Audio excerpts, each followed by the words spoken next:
نحمده ونصلی علی رسولہ الکریم اما بعد فاعوذ باللہ من الشیطان الرجیم بسم اللہ الرحمن الرحیم وما ارسلناک الا رحمۃ للعالمین صدق اللہ مولانا العظیم وبلغنا رسولہ النبی الکریم الامین ان اللہ وملائکتہ یصلون علی النبی یا ایھا الذین آمنوا صلوا علیہ وسلموا تسلیما الصلاۃ والسلام علیک یا سیدی یا رسول اللہ وعلی آلک واصحابک یا حبیب اللہ الصلاۃ والسلام علیک یا سیدی یا نبی اللہ وعلی آلک واصحابک یا سیدی یا رحمۃ للعالمین۔ نہایت ہی واجب الاحترام سامعین و ناظرین، آج کے اس سلسلہ نمبر 116 میں آقا کریم صلی اللہ تعالیٰ علیہ وآلہ وسلم کی وہ باتیں جو میں پچھلے سلسلے میں گزارش کر چکا ہوں کہ انشاءاللہ 116 سلسلہ جو ہوگا اس میں یہ عرض کیا جائے گا کہ آقا علیہ السلام جانوروں کی بولیاں جانتے تھے۔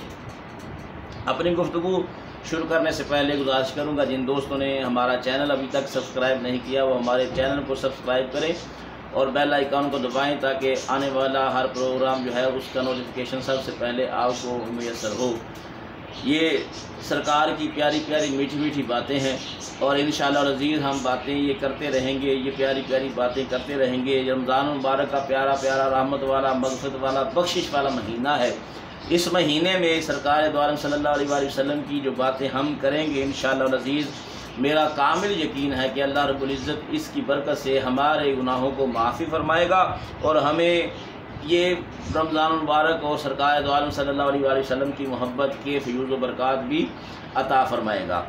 سیدنا یعلا بن مرہ ثقفی رضی اللہ تعالیٰ عنہ فرماتے ہیں کہ میں نے 3 معجزے رحمت کائنات صلی اللہ علیہ وآلہ وسلم کے دیکھے۔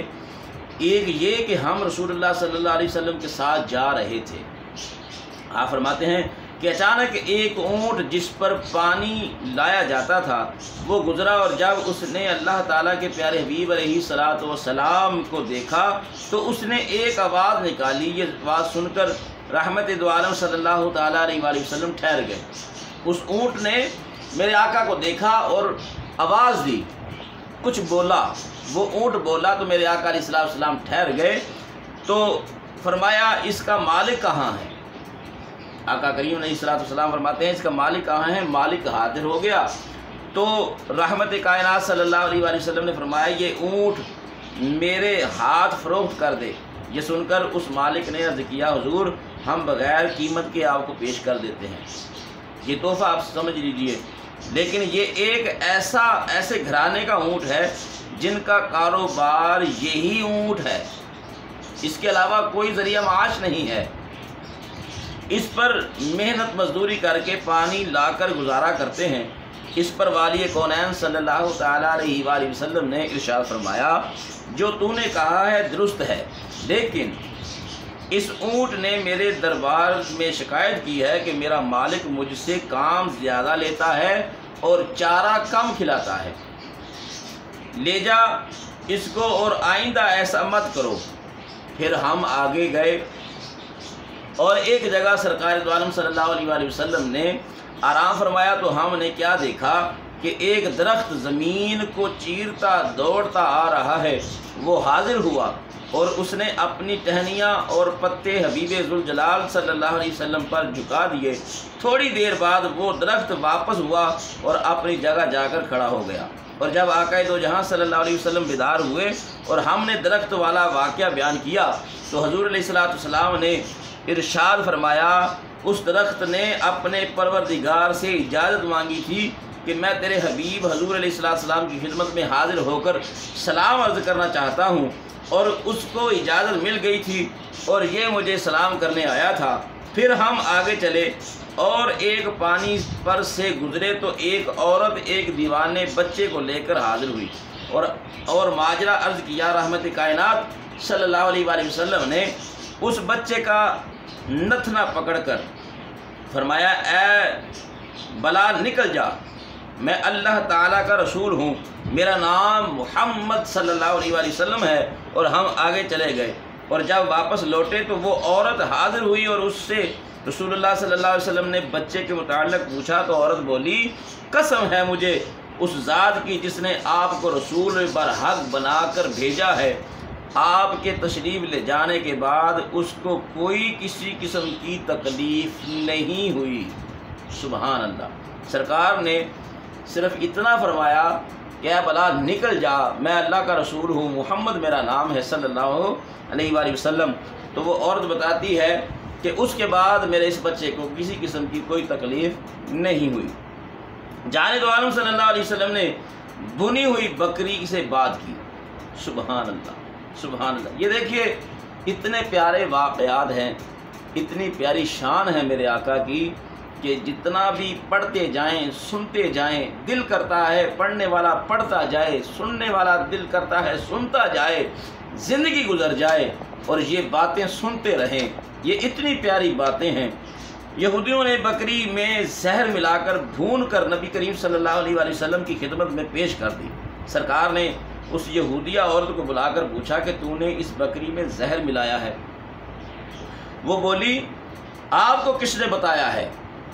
فرمایا مجھے بکری کے اس بازو نے بتایا جو میرے ہاتھ میں ہے۔ جی سن کر اس عورت نے اقرار کر لیا کہ ہاں میں نے اس میں زہر ملایا ہے۔ سبحان اللہ۔ اللہم صلی وسلم وبارک علی سیدنا محمد وعلی آلہ وصحبہ وبارک وسلم۔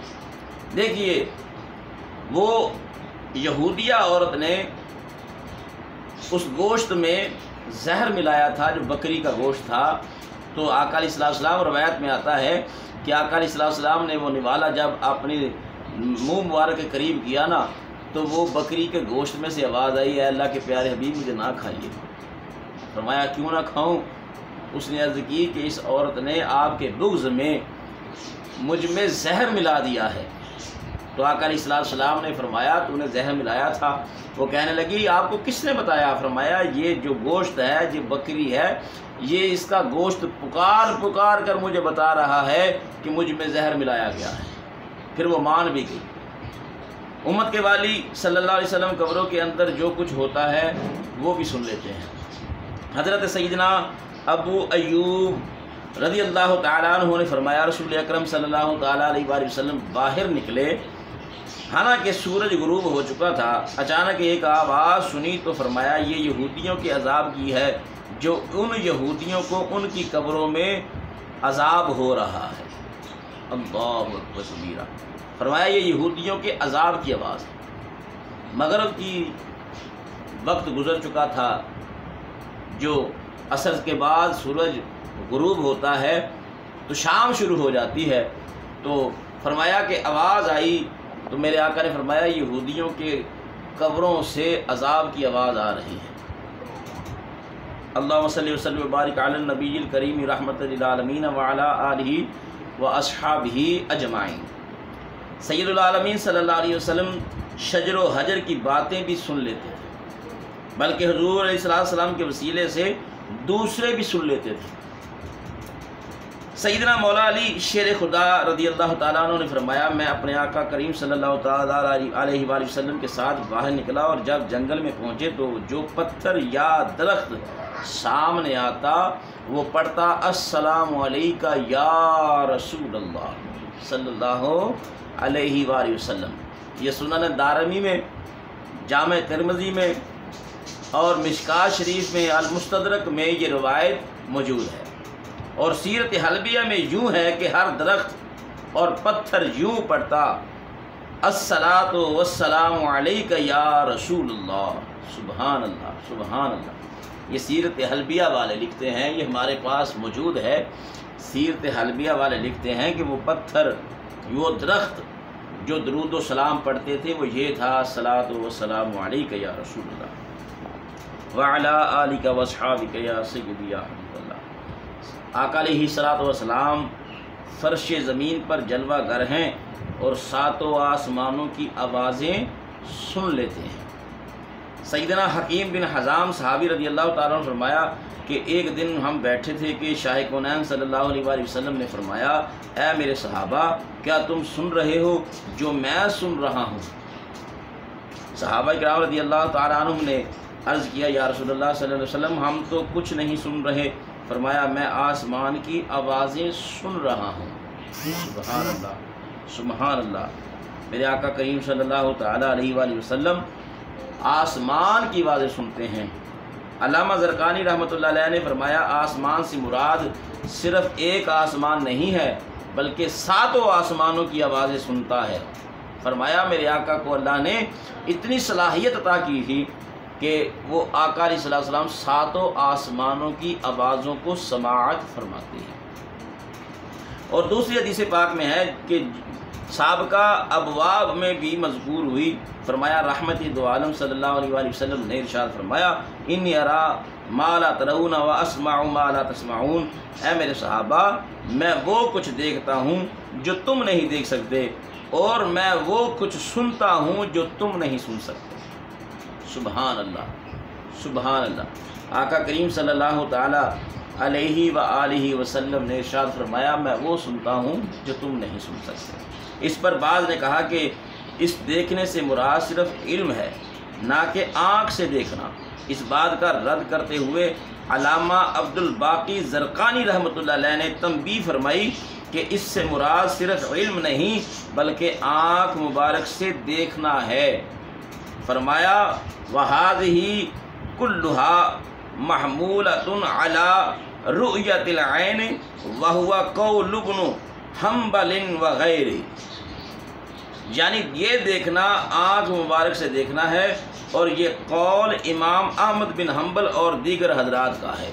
اللہم صلی وسلم وبارک علی سیدنا و مولانا محمد و آلہ و صحبہ وبارک وسلم۔ یوں ہی سننے سے مراد کان مبارک سے سننا ہے۔ چنانچہ علامہ زرقانی نے فرمایا یہ فرمان کہ میں آسمانوں کی چرچراہٹ سنتا ہوں، ظاہر یہی ہے کہ مراد حقیقتاً کان سے ہے، سننا ہے، کیونکہ یہ اللہ تعالیٰ کی قدرت سے ناممکن نہیں بلکہ ممکن ہے۔ اللہ تعالیٰ سننے کی طاقت دے سکتا ہے۔ اور فرمایا کہ رسول اللہ صلی اللہ علیہ وآلہ وسلم کے الفاظ مبارکہ کو ظاہر پر رکھنا واجب ہے، ہاں اگر کوئی معنی ہو تو پھر ظاہر سے پھر لینا چاہیے، مگر یہاں کون سا معنی ہے؟ کیا یہ اللہ تعالیٰ کی قدرت سے بعید ہے؟ بلکہ اگر ان الفاظ مبارکہ کو ظاہر پر نہ رکھا جائے تو مقصود ہی فوت ہو جاتا ہے۔ اللہم صلی وسلم وبارک علی النبی المختار سید الابرار وعلی آلہ و اصحابہ اجمعین۔ اللہ تعالیٰ ایسے علماء اور ائمہ کرام کو جزائے خیر عطا کرے کہ انہوں نے بند بات دیے، ورنہ علماء جو ہر کمال کا ہیلا بہانہ سے انکار کرتے چلے جاتے ہیں